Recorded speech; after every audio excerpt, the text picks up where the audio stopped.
నేను మీ బాలమోహన్. మీరు చూస్తున్నది పచ్చి ఖర్జూరపు పండ్లు. వీటిని సైంటిఫిక్‌గా ఫినిక్స్ డక్టిలిఫెరా అని పిలుస్తారు. ఇవి మామూలుగా ఎడారిలో పెరిగేటువంటి పండ్లు. కానీ ఇప్పుడు భారతదేశంలో కూడా అక్కడక్కడ రైతులు పంటలు పండిస్తుండడం జరుగుతుంది. వీటిలో ఎక్కువగా నీరు, ప్రోటీన్స్, క్యాలరీస్, కార్బోహైడ్రేట్స్, ఫైబర్స్, చక్కర్లు ఉంటాయి.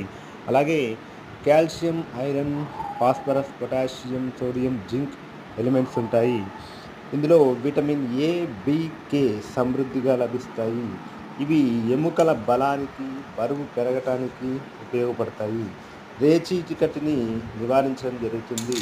మెదడు చురుగ్గా ఉండి జ్ఞాపకశక్తిని పెంచుతాయి.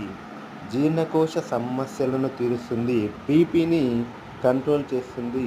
చర్మం ముడతలు పడకుండా కాపాడుతుంది.